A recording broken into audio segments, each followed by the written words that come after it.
Hello students. So we are today going to start um, we are going to continue models. Now we have done what are models, we have done what are the nature of models, and we have also started the function of models. We have discussed can. Now the second model that we are going to discuss is can't. Okay, what is the function of can't? Can't is to express negation. Negation means negative, okay, to deny something, to show the denial of something. For example, I can't go ahead without permission. Something that the person cannot do, okay, to deny, to negate. He is telling that he cannot go further, he cannot go ahead without any permission. So can't is used to express negation or denial. Can is the opposite of can't. Now the next we are going to discuss is may.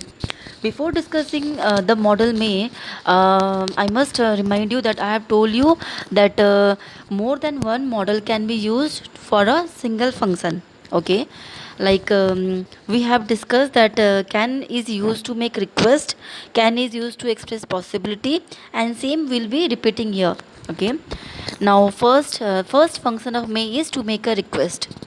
For example, may I use your umbrella? So we can ask someone, then we can use their thing, or we can ask someone to enter inside their office or not. So to make a request, may can be used.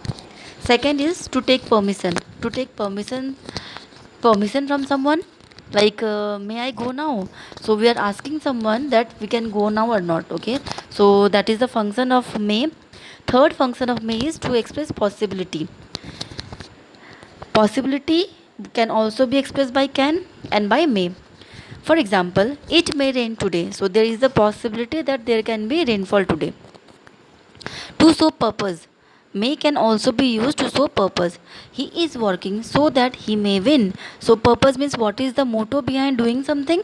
He is working so that he may win. Okay, he is working, and what is the purpose of working? The purpose is that he wants to win. So in order to show purpose or goal or motto also, we can use may. So these were four functions of may. Now we'll move on to will. To express future time reference, so will, we all know, is used to show future. Okay, uh, and the example is you will win. So someone is going to win, he will win in the future, he will not win now in the present but will in the future. So he will win. Second one is to express determination and intention. So here I will teach. It's not reach, it's teach. For example, I'll teach him a lesson. So someone is determined that he is going to teach another person a lesson. So in the intention, determination can also be expressed by the word will. You can rectify over here. It's not reach, it's teach. Okay, I'll teach him a lesson.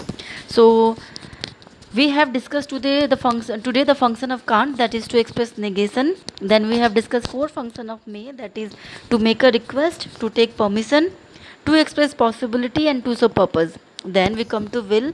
There are two function of will. One is to express future time reference, that is the most common function, and another one is to express determination and intention. Okay, so I hope you have understood the chapter. Sorry, not chapter, the topic, that is function of models. Tomorrow we shall discuss the remaining models.